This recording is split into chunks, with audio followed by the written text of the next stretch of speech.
I never imagined that one small choice, one simple decision to do something playful and lighthearted, would lead me into the darkest truth of my life. That day, I only wanted to surprise my son. Nothing more, nothing less. I thought it would be fun to hide in his car, wait for him to discover me, and see the expression on his face when I jumped out.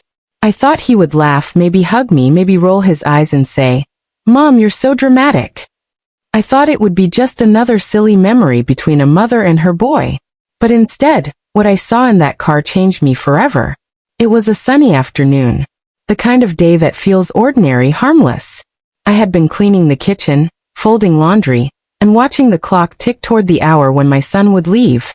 He told me he was heading out to meet a study group. He'd used those words before, and I never questioned them. Why would I? He was a good kid, responsible, polite, the kind of son any mother would be proud of. But something tugged at me that day. A strange restlessness. I brushed it off at first, but the thought clung to me. What if I surprised him? What if I hid in his car and gave him a reason to laugh? It sounded harmless, sweet even. And so I did. I slipped out the door, heart fluttering with mischief, and quietly climbed into the back seat of his car. I crouched low, knees bent uncomfortably, and waited. My chest thudded with nervous excitement, and I covered my mouth to stifle a giggle. I imagined his reaction, his startled yelp turning into laughter. But the laugh never came. Instead, I heard his footsteps approaching. The car door opened, and he slid into the driver's seat. He didn't start the engine right away. He just sat there, breathing slowly, almost nervously. Then another door opened, the passenger side. A woman got in. Her perfume hit me first, sweet and heavy, filling the air in a way that made my stomach churn. I peeked through the narrow space between the seats, and my heart nearly stopped. She wasn't a friend. She wasn't a classmate. She was older. Much older. Too old to be sitting there looking at my son with those eyes. She was closer to my age than his.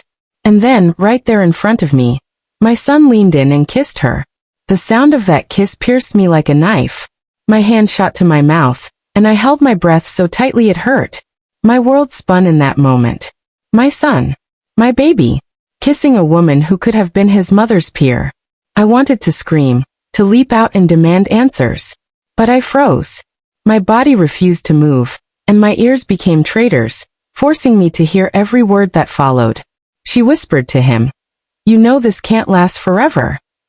And his reply shattered me. "I know, but I can't let my mother find out. If she does, it will destroy everything." My chest constricted, and hot tears filled my eyes. He was hiding from me. He was living a secret life right under my nose. The son I thought I knew so well was a stranger sitting just feet away from me. They talked more, voices low, words tangled in secrecy and desire. Each sentence felt like another dagger driven into me. And then I realized something that chilled my blood. She wasn't just some woman. She was married. She mentioned her husband, her boring life at home, how my son was her escape. My son, my only son, was having an affair with a married woman. I bit down so hard on my lip that I tasted blood. My hands trembled, my mind screamed, but I stayed hidden. I couldn't move. I couldn't speak. I just listened, every second unraveling the image I had built of the boy I raised. When they finally drove off, I remained crouched there, silent, tears streaming down my face. Every laugh they shared, every touch, every word about hiding from me carved itself into my memory. By the time the car stopped in front of a quiet street, and they slipped out together, hand in hand, I knew I was no longer looking at my little boy. I was looking at a man I didn't recognize. That night, I lay awake, staring at the ceiling. My mind replayed it over and over, the kiss, the whispers, the lies. How long had this been happening? Who was this woman really? And why? Why hadn't my son trusted me enough to tell me anything? I wanted to confront him immediately. I wanted to scream, to demand answers. But something inside me whispered, wait. Watch. Learn before you act. So I waited. Days turned into weeks. I began noticing things I had missed before. The late nights. The vague excuses. The new clothes he hadn't asked me to help buy. The secretive glances at his phone. He wasn't the boy I thought I knew. And the woman, Oh, the woman. I couldn't get her face out of my mind. Who was she? Why would she choose him? Why risk everything for a boy young enough to be her son? So one evening, while he was out, I followed him. My heart pounded the entire time, my hands clammy on the steering wheel as I stayed just far enough behind. He drove across town to a quiet neighborhood. He parked. And then she appeared, slipping out of her house like a thief, her hair tied back, her eyes darting nervously. She ran to his car and climbed in. My throat tightened as I watched them drive off together. I didn't follow this time. I couldn't. The weight of it all crushed me. But I wasn't ready for what came next. One evening, he came home late. His eyes were red, his face pale. He slipped quietly into his room, but I could hear him crying. My heart twisted. Despite everything, he was still my son. I knocked on his door, but he didn't answer. The sound of his sobs tore me apart, and I wanted nothing more than to hold him like I had when he was little. The next morning, I found a letter on the kitchen table. It was addressed to me. My hands shook as I opened it. His handwriting wavered across the page. Mom, I'm sorry for all the lies. I didn't know how to tell you. I've been seeing someone. I know it's wrong. I know you won't understand. But I need you to trust me. Please don't hate me. I dropped the letter, my knees giving out. Tears blurred the words, but the message was clear. He knew this was wrong, yet he was drowning in it. That was the day I made my choice. I had to confront him. I had to bring the truth into the light, no matter how much it hurt. So that evening, when he came home, I sat him down. My hands trembled, my voice cracked, but I looked him in the eyes and said, I know. His face went pale. His lips parted, but no words came. The silence stretched until finally, tears spilled down his cheeks. He collapsed into the chair, burying his face in his hands. I didn't want you to find out this way, he whispered. Who is she? I asked, my voice shaking. And when he told me her name, my heart stopped. Because I knew her. She wasn't just any woman. She wasn't just older. She wasn't just married. She was someone I once called a friend. A woman I had trusted, laughed with, shared dinners and secrets with. And now she was the one destroying my family from the inside out. I can't even describe the storm that raged inside me then. Anger, betrayal, grief, shame. It was as if the ground had split open, and everything I knew was tumbling into darkness. But even then, even in my fury, I looked at my son and saw the broken boy he still was inside. The boy who had made a terrible mistake, who had been pulled into something far beyond his understanding. And I knew, this wasn't the end of the story. It was only the beginning. I sat there, staring at my son, my chest heavy with anger and heartbreak, yet beneath it all, an unshakable pull of love. No matter how much he hurt me, he was still mine. The boy I carried, the boy I raised. The boy who now sat trembling before me, his hands clutching at his face as if to hide from the weight of his choices. The name he had just spoken burned in my ears. Her. The woman who once walked through my home, sipping tea at my table, laughing in my kitchen, asking me for recipes. My so-called friend. And all this time, she had been sitting across from me with a smile while secretly slipping into my son's life like poison. Why her? My voice cracked as the words tumbled out. He looked at me with red, swollen eyes. I don't know. I didn't mean for it to happen. She listened to me. She understood me in ways I thought no one else did. I never wanted to hurt you. I wanted to scream. To tell him he had betrayed me in the worst possible way. To tell him this wasn't love, it was manipulation. But the sight of him, fragile, guilty, ashamed, stopped me. I realized this wasn't just his sin. It was hers. She's married. I whispered, my hands trembling. She has a family. And she was my friend. He lowered his head, shame radiating off him. I know, but I can't stop. Every time I try, she pulls me back. And I let her. The tears finally broke free, hot and relentless, rolling down my cheeks. My son was trapped. Not just in his own choices, but in a web spun by a woman who should have known better. That night, I lay awake, torn between two unbearable truths. My son was guilty, but she was the one who had crossed every boundary. She was the adult. She was the one who preyed on him, fed his loneliness, and turned it into something dangerous. Days passed in a blur. I went through the motions of daily life, but inside, I was unraveling. I couldn't decide what hurt more, my son's betrayal or hers. The thought of confronting her churned in my stomach. But the more I thought, the more I realized I had to. So one evening, when I knew she would be home alone, I went to her house.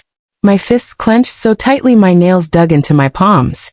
When she opened the door and saw me standing there, her face paled. "Aren't you going to invite me in?" I asked, my voice like ice.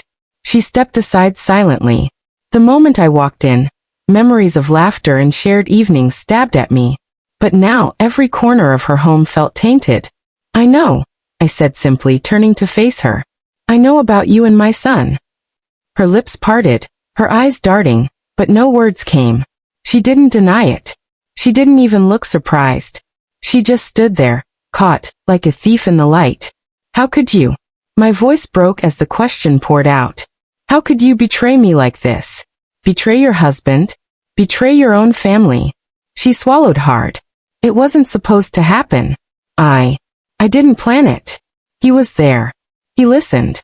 He cared in ways no one else did. I was lonely. Lonely. I spat the word like poison. "So you destroy my son to fill your emptiness?" Her eyes glistened with tears, but I felt no sympathy. My pain was too raw, too deep. "You've ruined him," I whispered.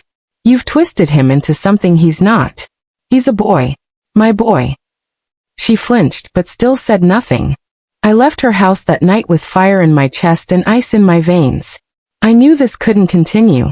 But the question clawed at me. Should I tell her husband?